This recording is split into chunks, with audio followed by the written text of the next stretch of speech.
Ngonya na aldaw, hagadon man yato sa kagurangnan, natokdoan kita magpangadyi. Sangaran kang Ama, asin kang Aki, asin kan Espiritu Santo. Amen. Abang rahay na mahiling ang mga aki na nagpapangurus. Ini ang pinakaeno ta pagpangadyi. Sa pagpangurus, kita man nagpopoon, asin nagtatapos kan pagpamibi. Kaya, pagirumdom sa mga magurang o kung mayo ang mga magurang, ang mga pinaniniwalaan sa pagpadakulak ang aki, katugdan nindo ang pakdokdo sa indong aki kung paano magpangadyi. Sa pagtukdo sa mga aki kung paano magpangadyi, nagpopoon kita sa mga pangenot na pamibi, basic prayers. Ngonyan, manunudan ta ang pagpangurus, asin ang kamurawayan. Sa pagpangurus, idinuduta sa satong angog ang satuyang mga muro, kantoong kamot, mantang nagsasabi sa ngaran kang Ama. Dangan maduta sa may pusod, mantang nagsasabi, asin kang Aki. Dangan maduta enot sa walang abaga, sunod sa tuong abaga, mantang nagsasabi, asin kang Espiritu Santo. Pagkatapos, binebendito ang mga kamot, mantang nagsasabi, Amen. Sabi ni Santa Teresa de Avila, ang pamibi, iyo ang mamomoton na makikipag-olay sa Diyos na aramtang namumuot sa sato. Sa enot na grado kang pagpangadyi, kita ang nagtataram asin iniinaapod na vocal prayers. Sa lambang pagtaram niyato sa pakikipag-olay sa mamomoton na Diyos, nagpapangadyi na kita. Ang pamibi o ang mamomoton na pakikipag-olay sa Diyos, igwaning apat na gawe, pagsamba o pag-omaw, pagpasalamat, paghagad tawad asin pag-arang, o paghagad tabang para sa mga pangangaipo. Sa pagpamibi, enot na gawe ang pagsamba o pag-omaw sa Diyos. Hulit na siya makakamhan, asin makapangyarihan. Kung kita ngani, nagtataong galang asin respeto sa satong mga magurang, mga may autoridad, mga namomotan, dawa sa satong mga kapwa, maninigo asin dapat lang na itauta sa Diyos ang pinakahalangkaw na paggalang asin respeto. Ini ang pagsamba sa Diyos, asin siya sana ang sinasamba niyato. Ikaduwang gawes, ang pagpasalamat sa Diyos, hulita siya ang naglalang sa to, asin nagtatao kan mga angay na grasya, tanganing mabuhay kita. Ang Diyos ang kagtao ning buhay, asin Diyos nun na pangataman. Kung kita nagpapasalamat sa mga nagtatao sa to ning regalo, maninigo asin dapat man nadanay kitang magtagpapasalamat sa Diyos, huli sa mga karahayan na itinatao niya sa to, orog na sa pagkiras niya, kan sa iyang kahadian sa to. Halimbawa, ang duros na sa tong ninahangos para mabuhay. Sa ospital, mahalon ang bayad sa oxygen, orog na sa ventilator na tabang sa paghangos. Ang duros, libre, asin padagos na itinatao sa to, kang Diyos na daing bayad. Ikatulong gawe, ang paghagad tawad sa Diyos sa mga kasalan asin kakulangan niyato sa iya asin sa kapwa. Hulikan sa tong kaluyahan bilang mga tao, araw daw kitang nahuhulog sa kasalan sa isip, sa tataramon, sa gibo asin sa kapabayaan, kaya sa kapakumbabaan asin pagsulsol, naghahagad kitang tawad sa Diyos.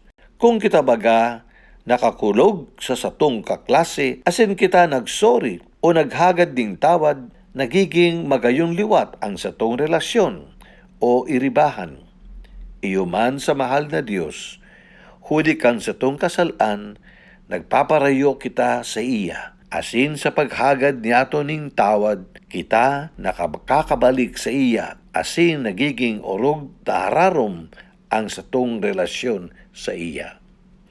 Ikaapat na gawi, ang pag-arang o paghagad tabang sa Dios sa mga pangangaipon niyato sa satong pamuhay-buhay. Dakol ang satong mga pangangaipo na labi sa satong kakayahan.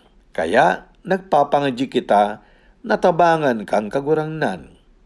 Halimbawa, nagpapangadyi kita na maging marahayang trabaho o pag-ani o andakop ning sira, tanganing may pambakal ning kakanon, bado, mga gagamitan sa pagklase, asin kadakul pa. Nagpapangadyi man kita para sa marahay na salud o kaumayan para sa mga nagehelang. Nagpapangadyi man kita sa satong pag-aadal, lalo na kung may exam, tanganing makapasar, dangan ngapit makagraduate. Nagpapangadyi man kita para sa maray na panahon, para sa katuninungan, o tanganing irayo kita sa mga kalamidad. Asin daita paglingawan, ang pinakamahalagang hagadon sa mahal na Diyos, na makamtam niyato ang buhay sagkod paman sa saiyang kahadayan. Kaya, ang pamibi na itutukdo ko sa indongon yan, iyo ang pamibi ning pagsamba sa Diyos. Ini ang inaapod na kamurawayan. Sa halipot na pamibi na ini, pinapamuraway ta ang Diyos. Siring man, pinapahayag ta ang pinakaenot sa satuyang mga tinutubod bilang mga Katolikong Kristiyano. Ang pagtubod sa sarong Diyos sa tulong persona na inaapod niyatong Santissima Trinidad. Magayon na matuom niyato ang pamibing ini, tanganing danay ang pagsamba asin pag-omaw ta sa Diyos. Kung solo sana kita, papangadyaon ta ang kabilugan kaini. Alagad, kung duwa o dakul ang magpangadyi, mababanga niyato ini sa duwang parte. Maienot ang prayer leader, dangan masimbag ang gabos. Ang enot na parte iyo ini, kamurawayan sa Ama, asin sa Aki, asin sa Espiritu Santo. Iniman ang ikaduwang parte, sirin sa kapinotnan, asin ngonyan, asin magdanay man sa kapanahonan kan mga panahon. Amen.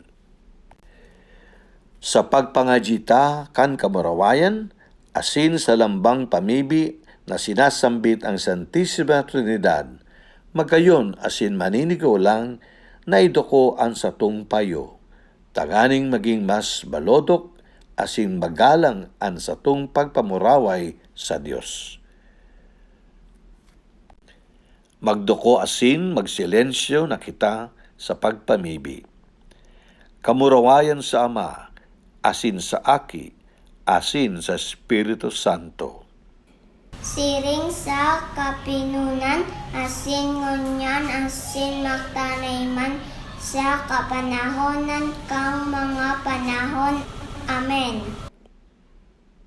Sa ngaran kang Ama, asin kang Aki, asin kang Espiritu Santo. Amen. Agos asin magtiripon, banal na banwaan ni Diyos, magpawid asin magpasalamat, magsamba asin mag-omaw sa Diyos. Ang Diyos Ama nagkalala, ang Diyos Aki nakatubos, ang Diyos Espiritu na parasuro, sa ng Diyos ni pagkabuo. Agos asin magtiripon, banal na banwaan ni Diyos, magpawid asin magpasalamat, magsamba asin mag-omaw sa Diyos.